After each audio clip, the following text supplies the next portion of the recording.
Hello, this is John, your host on Mgtow is Freedom. Mgtow, men going their own way.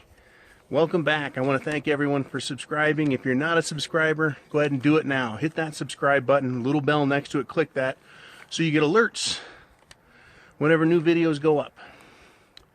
And be sure, if you like this video, give it a thumbs up. Give all Mgtow videos a thumb up on every channel, not just this channel, every channel. Give them all a thumbs up.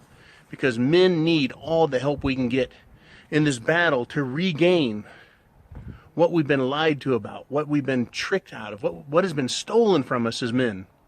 And that is our sense of individuality, our sense of pride, self-worth, right? It's been stolen from us through a ridiculous program of manipulation and control, through indoctrination and education, right? One of the primary tenets in the war against us, men, right, has been this subject of equality. It's applied in many, many different ways. Many different ways. And first I have to say here also, I wear Marine Corps shirts, right? Neither the Marine Corps nor the military in general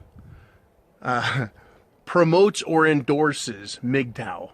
But I'll tell you what, the United States Marine Corps and the armed forces in general sure creates a lot of us, right?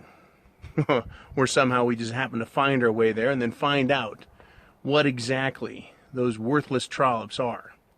And one of the ways we find this out is through the decision-making process. You know, the decision-making process, what is that? Right? Well, when we're alone, when we're an individual, a single person, every decision we make benefits us. That's the criteria for making those decisions. Does it benefit me, right? I'm in charge of me. I'm going to make decisions that benefit me. When you have a woman in your life, now you've got to consider her. Do my decisions benefit her as well? And that's where the rub is, right? That's where the rubber hits the road. Now you've got to take her into account. It's not such a bad thing, right? It really isn't such a bad thing. We can look at a situation, assess it, and go, yeah, this and this and this need to be done, and as far as she's concerned, this is how that works. The end. I'm the boss. But that's not what we're taught. We're taught that it's a co-partnership. We're co-equals, right? But in truth, the only thing that is is your authority is co-opted by an agenda that doesn't have you or your best interest in mind. You know, but that's the trick that they'll play is we'll make a decision, right? We'll do what's best. And I like to hear people say that. I go, well, who's the boss? And they go, oh, we're both the boss. And I say, really? You're both the boss? How's that possible? Well, we sit down. This is the woman voice I have. We sit down and we talk and we decide what is best for us. And I'm like, well, wait a minute. You're the woman and you're talking for him? There's two of you here and you're already taking the lead. And I'm thinking, this guy is a fucking blue pill pussy, right? And I see it all the time. So I love to just walk up to couples and go, who's the boss here? And it's either she is or it's we is, right? So then I'll go to those who say we and I'll say, to the man, I'll say, what happens when you disagree with her? Oh, well, then we talk about it some more. And I said, ultimately, if it's 50-50, you say no and she says yes, who is the tiebreaker? Right? Who determines that the tie is to be broken? And always, always, always, it rolls over to who is more stubborn, who is better at manipulation, who is better at tricking. It's an important decision. Say it's buying a new car. Do we buy one, yes, or do we wait and say no? Right? Well, what does she offer? What does she offer? A blowjob? Maybe some anal sex? Right? She offers a bribe to push it over the edge. But we're not talking about is it a $10,000 or $11,000, right? So maybe a blowjob and some doggy style sounds good, right? It's okay. But no, it's actually not. It's a $30,000 car or a $0 purchase. Which is it? All of a sudden, you've been talked into doing something that she should be doing anyway for free on demand. Period. No ifs, ands, buts, or arguing about it. But she just turned some sex and a blowjob into a $30,000 debt for you. That's what going back to the discussion table is all about. That's the tie-breaking vote.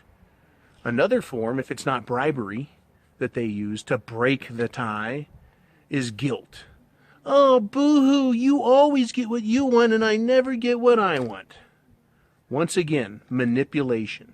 Guilt and shame on your part. How dare you think of yourself and not of her and her wants? Tiebreaker goes to the woman. The ultimate move is crying. Women love to cry. They will shed tears, right? Like they're a tropical cloud just dripping with rain. What a crock of shit. Total crock of shit. So who's the tiebreaker, right? She is. Well, what's that make things, right? If she's the one that negotiates what she wants and you get something for it, but she's the negotiator that gets her way, she's not just the tiebreaker. She's now the boss in the relationship. Right?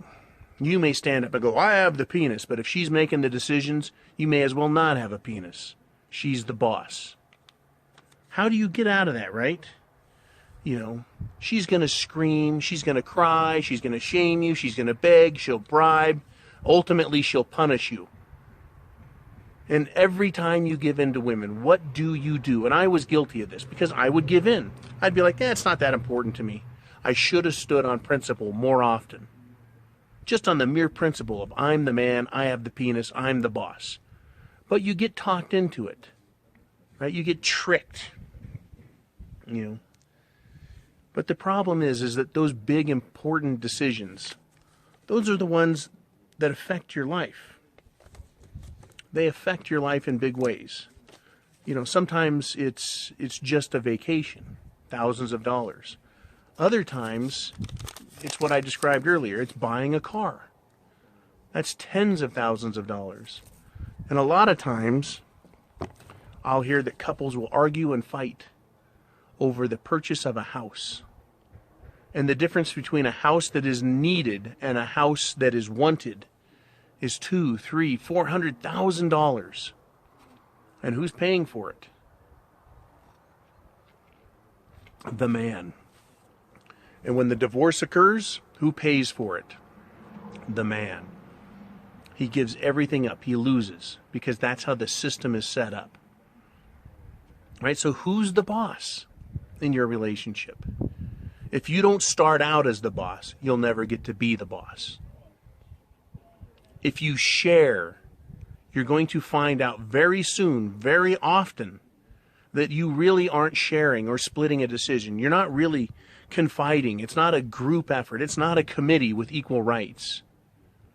It is a committee where you put in your information, she figures out what she needs to manipulate you, and then she gets what she wants. Ultimately, you'll find yourself hundreds of thousands of dollars in debt. You'll find yourself in a position where you're not getting anything you want, including the attention you thought you deserved, the love, right, that you have given and you expect in return. You'll get nothing. You'll get handed a sack full of shit in exchange for the other half of all of your shit.